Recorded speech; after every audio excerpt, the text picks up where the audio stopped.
Big day on the Real Life podcast. Star power.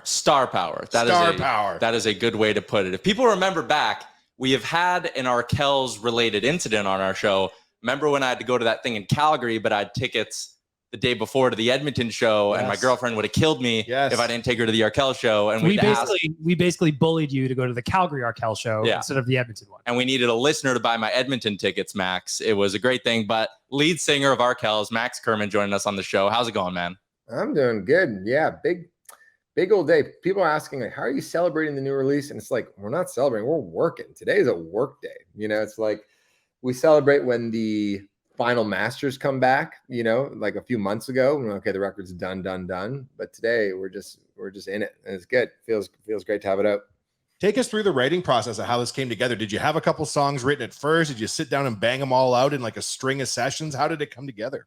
You know, it's interesting. I think the reason why the record feels a lot different for us is because we weren't planning to make a record. We were getting together in January just to kind of hang out and reconnect. We making the last couple of records was interesting but difficult because of COVID. We weren't allowed to be in the same room at all together. Sometimes, you know, it was a sort of disparate recording experience. So we were like, let's just hang out and maybe we'll do some acoustic versions of older songs. That was like the only kind of mandate we had. But we started to do that. And in about 20 minutes, we're like, can we just do something new? And so from there, we started to work on these sort of soft acoustic demos that I had kicking around from the fall. And a couple of days later, we were like, maybe we should throw some microphones up because it's kind of sounding good.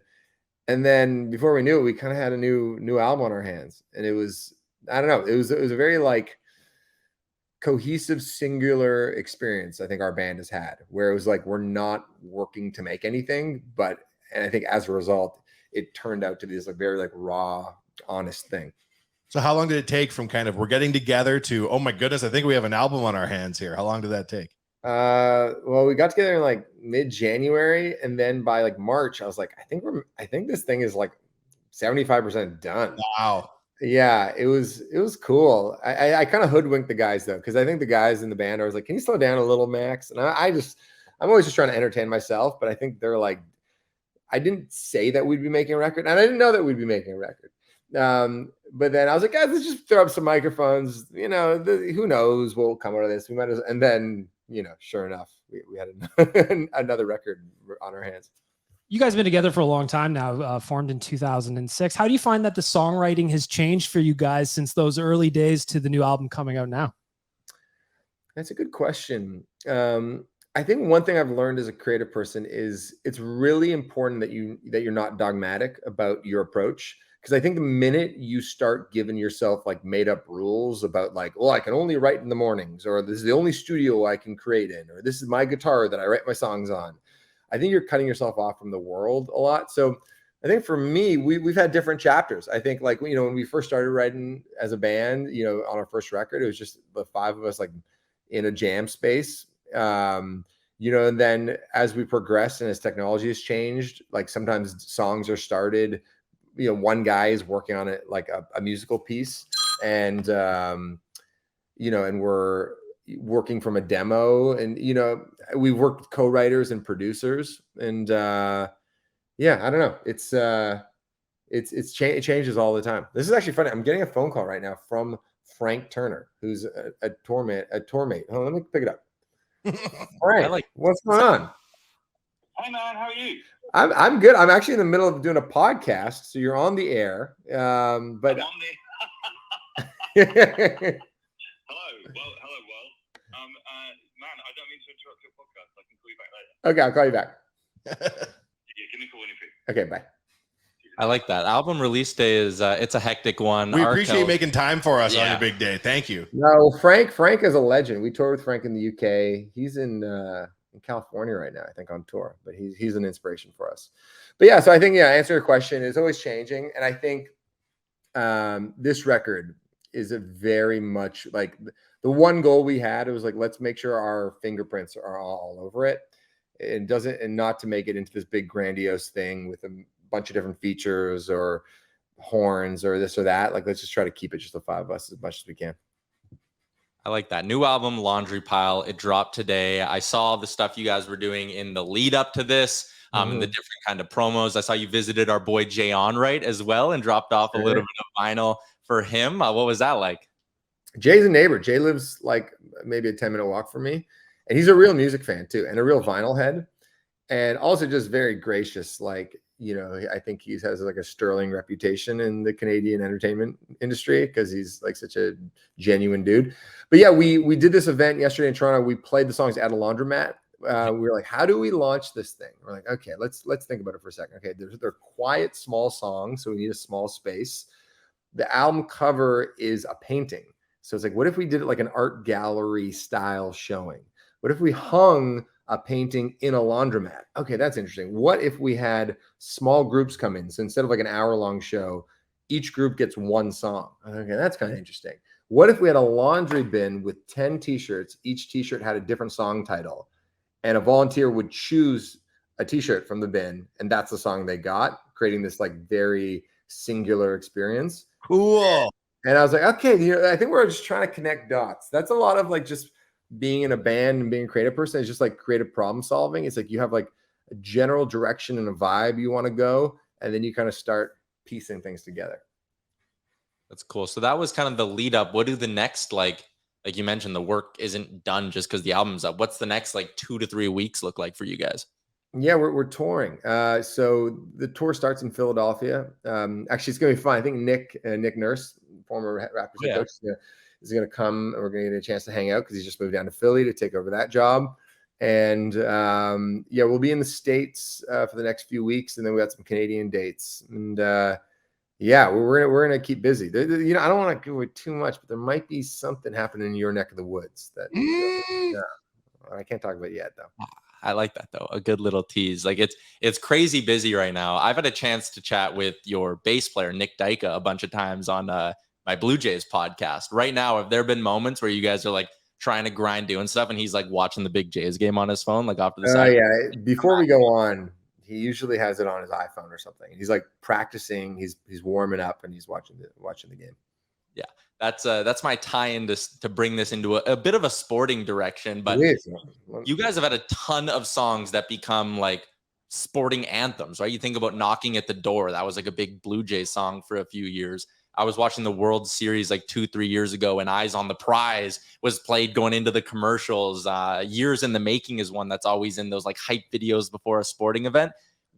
When you write some of these songs, as a sports fan yourself, is there something in your brain where you're like, man, like this is going to bang in a stadium, or like this will go great before a big game? Yeah, it is cool. You know, like the Bills play Years in the Making, like in the stadium, and I always get people sending me video about it.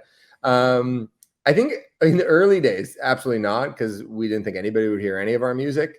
But then it started to happen, even with Oh, the Boss Is Coming off our first record, where it kind of had a bit of a Jock Jams feel to it.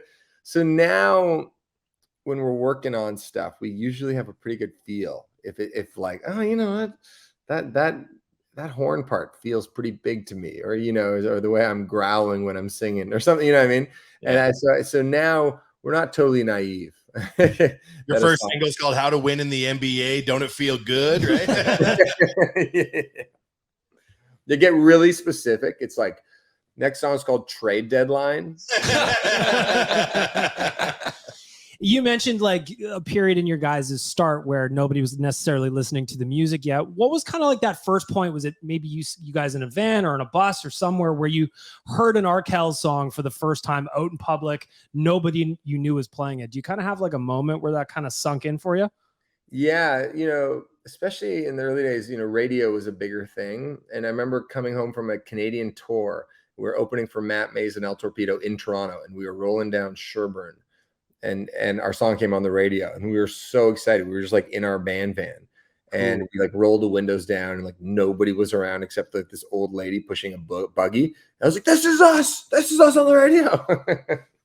So yeah, a few moments like that stick out where you're like, this is so cool that our song exists in the world, like outside of our four walls. Remember the first time you were like sitting at the Dome or like at a Raptors game and you heard one of your songs? Yeah. Yeah, I mean, it's funny though, because it's like you don't want to draw attention to yourself, but you also kind of want people to know that it's you. Some people don't care. I don't know. It's a weird feeling. Sometimes I've been in bars and stuff, and they'll play like Leather Jacket, and then like the bartender will be like winking at me, like, "Yes, you see what we did?" Like, yeah, I know what you did. Okay, thank you. Wink me over a free shooter for playing my song. Let's go. What is the move if you get brought up on the big screen when they're playing one of your songs? Do you pretend like, oh, I didn't know I was up there? Or do you are you on your phone? What's the move? Chug a beer. You know what? I want to get better at it, because sometimes when you see celebrities that have clearly been on the big screen a lot, like they're so good at it, like they lean into the bit. So I don't think my performances have been particularly good in those moments. I need to get better at being on the big screen. And like great anthems. There's plenty of time to come. I'm gonna work on that though. That's good. We were joked about Nick and the Jays and all of that. I mean, you guys, obviously concerts and sporting events, those are evening things. Has there ever been a moment, or maybe give me the best moment, where you guys had to go do a show and like the Raptors had game 3 of the NBA finals, or it was like game 6 of Leafs Lightning or something? Have you had a moment where you're going on stage and you're like, damn, let's get this over with. I want to see what the final score is. Yeah, we played the Pyeongchang Olympics for Team Canada in Korea in 2018. And we had the women's hockey team like on stage with us at Canada House. And there was like this moment, I think we're covering Springsteen Dance in the Dark, and I was getting everyone like on the ground, and the whole team was like on their knees, just getting like ready to explode. And the band got really quiet. And then somebody yelled, it's like, we scored! Because I think the men's team was playing in that moment. And then everyone just went crazy. So that was pretty cool. I think, we played, a TIFF party a couple weeks ago, and the Bills game was on, and we're Bills fans. Tim, our drummer, especially, is a Bills fan. And I was like doing some crowd work, and someone just like said to my ear, like, the Bills are up 10-7. I was like, Tim, the Bills are up 10-7. Into the microphone. That's unreal. I love that. You mentioned maybe some news about Edmonton coming up soon, but you guys have been here a bunch of times in the past. Give me your favorite, maybe unique part about Edmonton? That's something we always love asking people when we have them on the pod. My favorite is Craig Boa. He runs Weekly Trim, which is a hair salon. Yeah. Exactly who you're talking about. Yeah. He's in the Mercer building, but he has a different location. And Craig is awesome. We all try to arrange our haircuts so we're on tour and we need a haircut just when we're rolling through Edmonton, because Greg's the best. I love that. And because we're also an Oilers Nation podcast and we have a very firm anti-Calgary stance, is it not depressing when you guys go from playing beautiful Rogers Place and you got to roll into the Saddle Dome? The worst. I love my people in Calgary, but it is objective that Rogers Place is state of the art, beautiful arena. With that being said, you guys have toured all over the place. Has there ever been a moment where you like roll up to a venue and you're like, oh my God, what have we just got? Like, what is this place? It's dingy, but then the night just ends up being incredible and like the crowd's unreal, or like everything just sounds great. Like, have you ever rolled up to somewhere? I mean, like, this is insane that we're playing here, but it turns out just awesome. There's been a couple of those things that come to mind. I think I had like low expectations for our show in Grand Prairie when we played on the last tour, and it really then exceeded our expectations in a major way, and we ended up having an amazing time in town. But most recently, we played in Labrador City for the first time ever, and Labrador City is like on the border of Quebec. It's really like, if you look at a map of Canada, you'll be shocked to see where it is. We had to take 3 planes to get there, and population 7,400, and we were like, where are we? But we had an amazing time. So that was a very cool show. How do you feel like, as the Arkells have grown as a band and you got the gold records and platinum record going in there, like, how has your show from an artist perspective evolved as you go from small venues into now you're playing in these big arenas?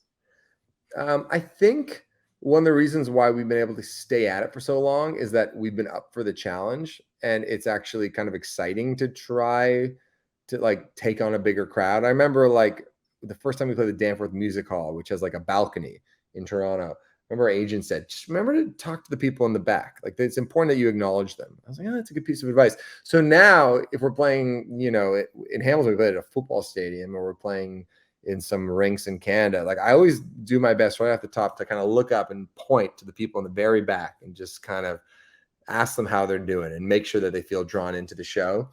I also think that the songs and the arrangements are really important. And we tour with the horn section, you know, and I think like just having tricks up your sleeve, I think is the most important thing. A lot of young bands kind of ask for advice. And I just tell them, it's like the things you should have ready is good song transitions, no awkward pauses between songs.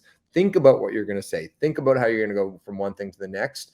And if you're doing that, you're ahead of the game.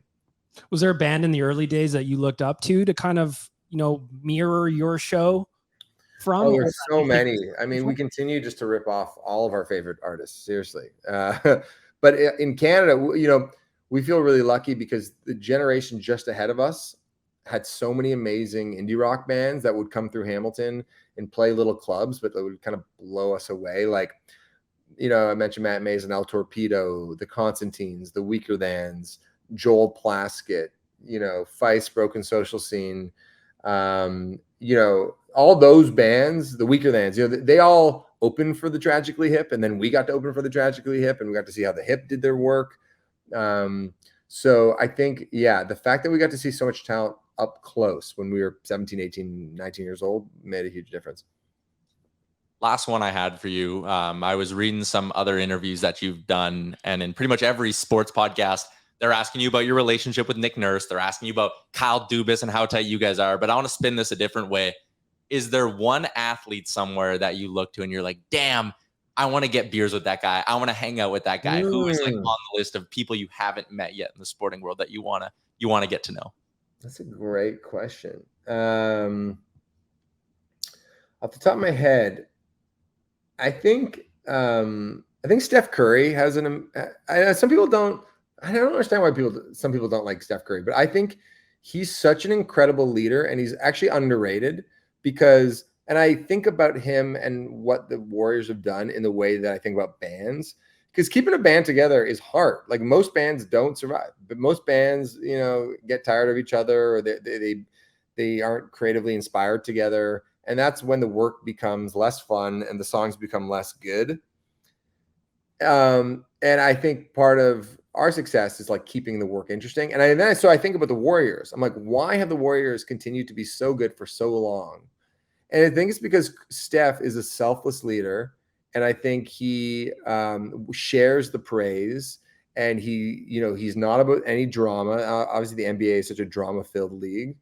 And I don't know. I think there's something, I wonder why more NBA players aren't trying to emulate him. Like, he's never pulled a temper tantrum. He's never called out his organization. He always talks about the team in like a we kind of way instead of I.